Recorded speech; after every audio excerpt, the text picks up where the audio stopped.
Você conhece o ano sabático? O ano sabático, ou Shemitah em hebraico, é um dos conceitos mais profundos e radicais da tradição judaica, uma pausa divinamente ordenada que redefine a relação do ser humano com a terra, com a economia e com o próprio Deus. Não é apenas uma festa ou um dia, mas um ano inteiro que atua como o grande Shabat da terra. Vamos mergulhar em sua história e significado. Se você está gostando do nosso canal, curta, compartilhe e se inscreva. A origem divina. A terra também descansa.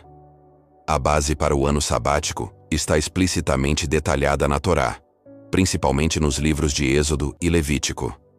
Após a libertação do Egito e a promessa de uma terra fértil, Deus estabelece uma série de leis para a vida na terra de Israel. Entre elas, surge um mandamento surpreendente. 6 anos semearás a tua terra e recolherás os seus frutos. Mas no 7º ano a deixarás descansar e ficar em pouso, para que os pobres do teu povo possam comer, e do que eles deixarem os animais do campo comerão. Assim farás com a tua vinha e com o teu olival. Êxodo 23, 10, 11.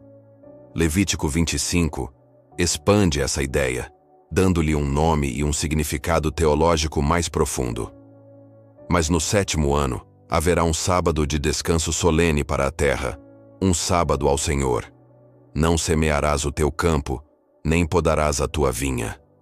Será um ano de descanso solene para a terra.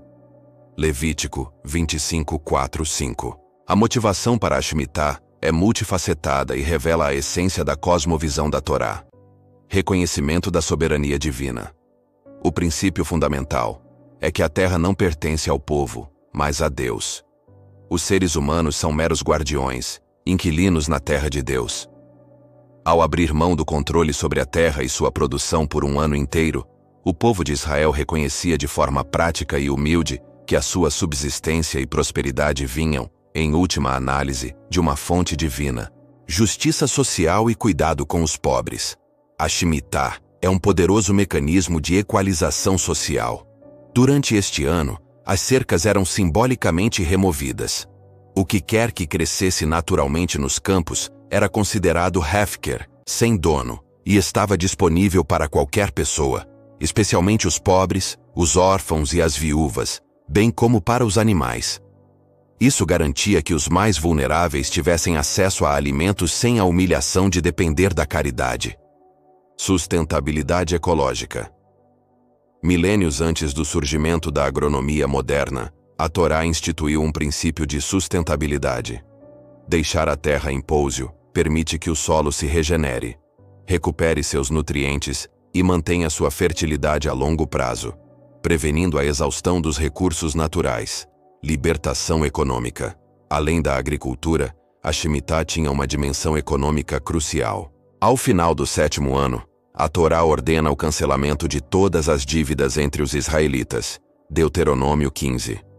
Este perdão de dívidas impedia que ciclos de pobreza se perpetuassem por gerações e evitava a criação de uma classe de devedores permanentes, promovendo uma sociedade mais justa e equitativa.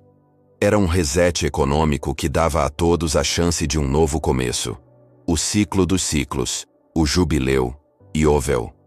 A Shemitah era a peça central de um ciclo ainda maior. Após 7 ciclos de 7 anos, ou seja, 49 anos, o 50º ano era declarado o ano do jubileu, Yovel, em hebraico.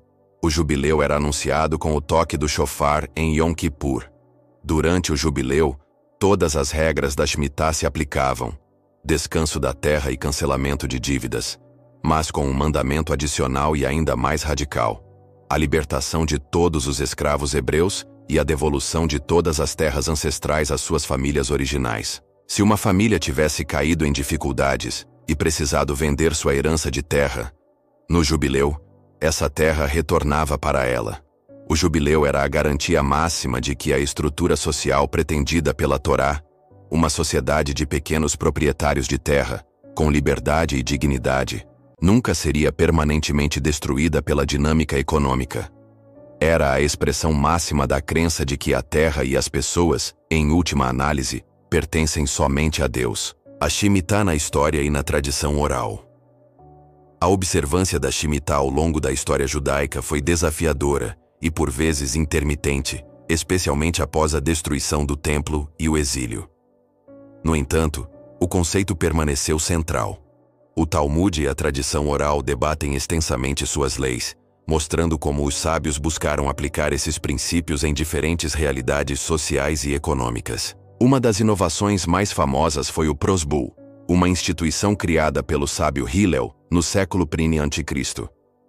Ele percebeu que, com a proximidade do ano sabático, os credores estavam se recusando a emprestar dinheiro aos pobres por medo de que a dívida fosse cancelada, prejudicando justamente aqueles que a lei pretendia ajudar. O Prosbul era um mecanismo legal que transferia a dívida privada para o tribunal rabínico, contornando a anulação e permitindo que o comércio e os empréstimos continuassem.